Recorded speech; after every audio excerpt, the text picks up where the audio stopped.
Good morning. Trust you're doing well. We had a weekend maybe to catch up on a few things, maybe relate to some family or friends over the weekend. What a blessing and what a privilege.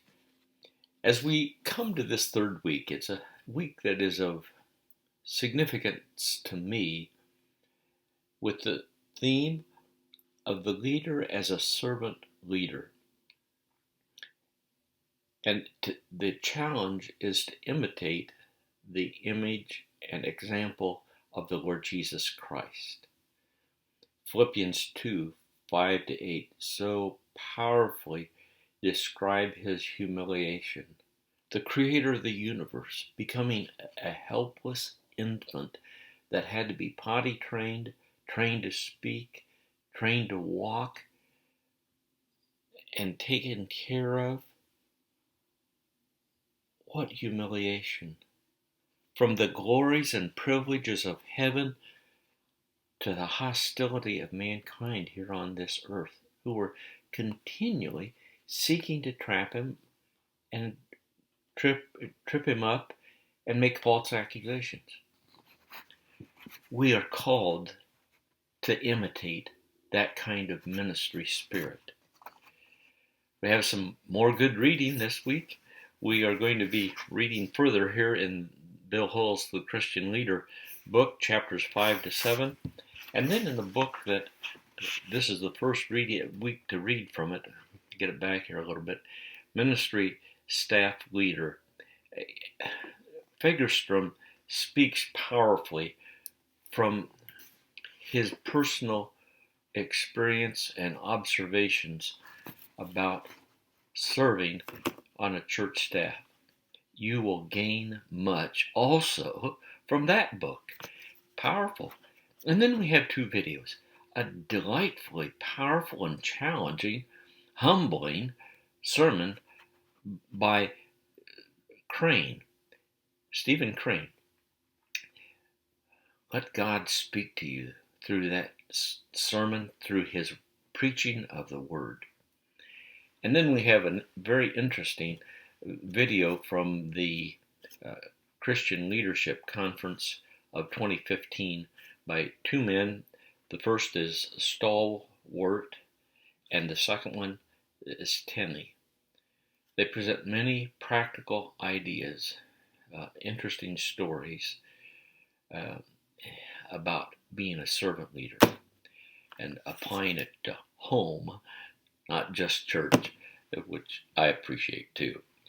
I clear the table after my wife and I eat every day. Oftentimes I set the table. And today I'm helping at key spots in a project she's working on. Choosing to be a leader and set aside some of our priorities so that we can be a help to our spouse. Well, our writing then, there's a couple other optional items there. Well, one is a listing of some additional possible resources. Those are not required reading. I would encourage you, but it's not required, to look at the comparison sheet of proud versus broken people. Lots to think about in there that probably at least one, if not two or three, will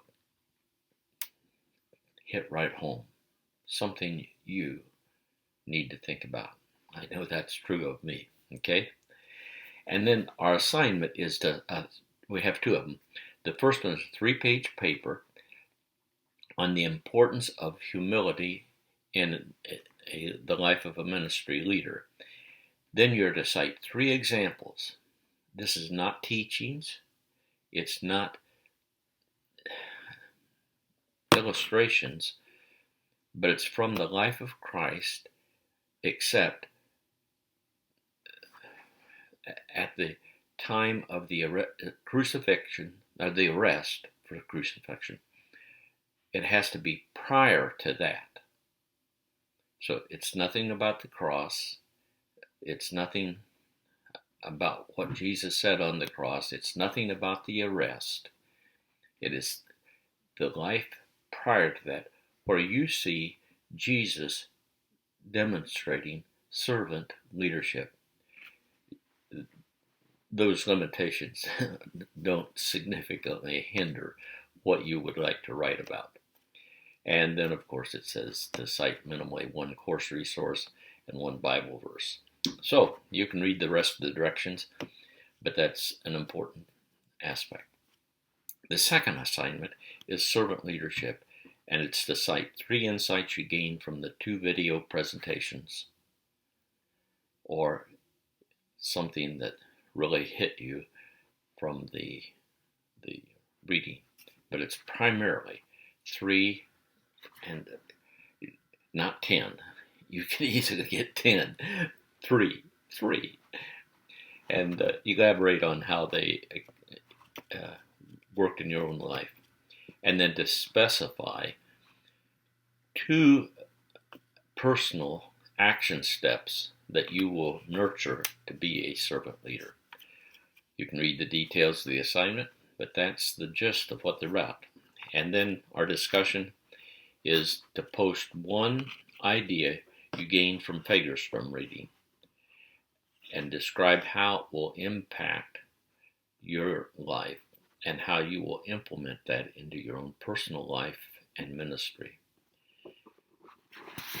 Well, again, you're going to have to sort a little bit to get that down to 1, but I know that you'll find it very helpful. Well, God bless you. I've rambled on too long. God bless you.